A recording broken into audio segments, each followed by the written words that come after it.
এই মুহূর্তে ঝাড়গ্রামের ছবি রাখবো আপনাদের সামনে। ঝাড়গ্রামে একেবারে ধুন্ধুমার পরিস্থিতি। সেখানে প্রণত টুডু, বিজেপি প্রার্থী প্রণত টুডু, তিনি বিক্ষোভের মুখে পড়েন। তার গাড়ি পর্যন্ত ভাঙচুর করা হয়। সেখানে এক সিআইএসএফ জওয়ানের মাথা পর্যন্ত ফেটে যায়। ঝাড়গ্রামের যে ছবি আপনাদের সামনে রেখেছি, প্রণত টুডু তিনি বিক্ষোভের মুখে পড়ে। দেখুন সেই ছবি। এবিপি আনন্দর গাড়ি পর্যন্ত ভাঙচুর করা হয়, যে ছবি আপনারা দেখতে পাচ্ছেন। ঝাড়গ্রামের গড়বেতা একেবারে ধুন্ধুমার পরিস্থিতি।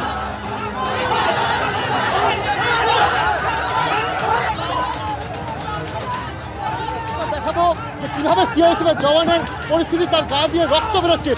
কি বলবেন, যেরকম ভাবে আপনি তো প্রার্থীদেরকে ভোটারদেরকে ঢোকাচ্ছিলেন? পুরো ঝাড়গ্রামটাকে সন্দেশখালী বানিয়ে রেখেছেন ভাই দিদিমণি। হ্যাঁ, এই যে বাংলার যে দিদিমণি আছে, উনি তথাকথিত যখন তখন তো একটা সেফটি নিয়ে ঘুরে বেড়ান, যে চপ্পল হাওয়াই চট্টিগুলো সেলাই করেন। তো এই যে দেখুন কি অবস্থা তৈরি করছে জায়গাটাকে। জাস্ট একটা মানে জাস্ট সন্দেশখালী বানিয়ে রেখেছে। ঠিক আছে, সন্দেশখালী থেকে অনেক দূরে, কিন্তু এই ঝাড়গ্রামে যে এই সন্দেশখালী আপনারা নিশ্চয়ই দেখলেন কি করে। আমি গিয়েছিলাম জাস্ট আমার বুথে যে পরিদর্শন করার জন্য, যে আমাদের ভোটারগুলো ঠিকঠাক ভোট দিতে পারছে কিনা। আমাদের ভোটার থেকে আমি কালকে রাত থেকে আমি খবর পাচ্ছি যে এই সকালবেলা আজকে এই 200 নম্বর বুথে সমস্যা হবে, এবং আমাদের বুথে যে ভোটার যারা আছে ওদেরকে ভোট দিতে দেওয়া হবে না। ঠিক তাই হলো। শুধু তাই নয়, আমাদেরকে এবার আমি একা গেছিলাম, আমার সাথে আপনার যা মিডিয়া ছিল এবং যে আমার সিকিউরিটি ছিল। ভাগ্যিস আমার সিকিউরিটি ছিল না, বেঁচে ফিরতে পারতাম না আজকে। শুধু তাই না, অনেক বড় বড় ঢিল মেরেছে। আমারও এখানে মাথায় লেগেছে, আমারও ব্যথা করছে। আমিও যাবো, এবং আমার যে সিকিউরিটি যিনি আছেন ওনারও ব্লিডিং হচ্ছে। সকাল থেকে দফায় দফায় এই গড়বেতার যে মোগল পোতা সেটা নিয়ে অভিযোগ করে আসছেন বিজেপি প্রার্থী, কিন্তু কোনো ধরনের কিওয়ার্ডটি গত 1.5 ঘন্টা ধরে বিজেপি প্রার্থী এখানে রয়েছেন, কিন্তু কোনো কিওয়ার্ডটি কিন্তু আমরা দেখতে পাইনি। আমরা দেখাবো যে এবিপি আনন্দের যে গাড়ি সেই গাড়ি পর্যন্ত ভাঙচুর করে দেওয়া হয়েছে। তুমি দেখতে পাচ্ছ পেছনের যে উইন্ডশিল্ড, সেই উইন্ডশিল্ড কি ভাঙচুর করা হয়েছে। ইটের আঘাত এতটা জোরে ছিল যে একটি আঘাতেই কিন্তু এই গাড়ির যে উইন্ডশিল্ড সেটা ভেঙে যায়। শুধু তাই নয়, যখন আমরা স্পট ছাড়ি তখন কিন্তু আমাদের গাড়ির ভেতরে সিআইএসএফের 2জন জওয়ান তারা উঠে পড়েন। আমার সহকর্মী প্রতীক রায়, তাকে কিন্তু আমরা ফেলে চলে আসতে হয়, কারণ আমরা তাকে খুঁজে পাচ্ছিলাম না। পরবর্তী সময় একটি বাইকের সহায়তা সে কিন্তু ফিরে এসছে। এই মুহূর্তে আমরা দেখাবো যে বিজেপি প্রার্থী এই মুহূর্তে এলাকা ছাড়ছেন। তার যে গাড়ি, ভাঙাচোলা গাড়ি, সেই গাড়ি নিয়ে কিন্তু এই মুহূর্তে যাচ্ছেন। অন্যদিকে সিআইএসএফের যে সমস্ত জওয়ান তারাও কিন্তু এই মুহূর্তে বেরিয়ে যাচ্ছেন। অর্থাৎ এইখানকার পরিস্থিতি কিন্তু অত্যন্ত সঙ্গীন, এবং বলা চলে যে বারবার পুলিশ প্রশাসনকে বলা সত্ত্বেও কোনো কিওয়ার্ডটি কিন্তু আমরা দেখতে পাইনি।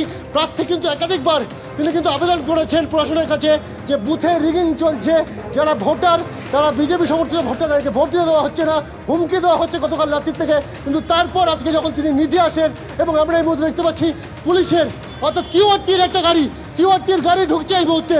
আমরা দেখতে পাচ্ছি সবে মাত্র যখন প্রার্থী বেরিয়ে যাচ্ছেন, কিওয়ার্ডটির একটি গাড়ি, সেই গাড়ি কিন্তু প্রবেশ করলো।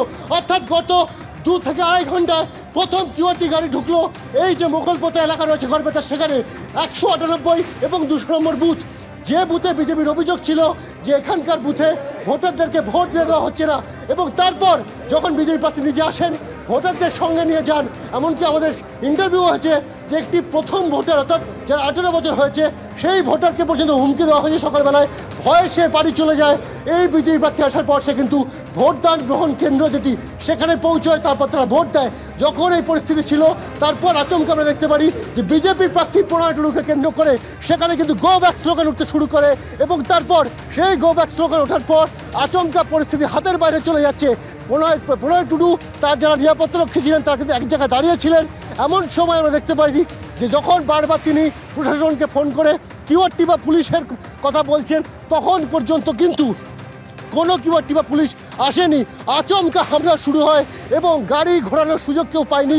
পরপর গাড়িতে ভাঙচুর করা হয়েছে। তুমি দেখাবো যে আমাদের যে গাড়িটি রয়েছে, সেই গাড়ির পিছনে যে উইন্ডস্ক্রিন, সেই উইন্ডস্ক্রিনও কিন্তু ভেঙে দিয়েছে। 2জন সিআইএসএফের জওয়ান আমাদের গাড়িতে উঠে তারা কিন্তু প্রাণ বাঁচিয়েছেন কোনো ক্রমে। এই মুহূর্তে যা পরিস্থিতি অত্যন্ত উত্তপ্ত এই 200 নম্বর বুথ, সেই বুথে কিন্তু দীর্ঘক্ষণ ধরে বিজেপি প্রার্থী তিনি অভিযোগ করে আসছিলেন এই এলাকায় হুমকি দেওয়া হচ্ছে যাতে ভোট দিতে না পারে কেউ। যেভাবে গড়বেতা আজকে ধুন্ধুমার পরিস্থিতি তৈরি হয়, বিক্ষোভের মুখে পড়েন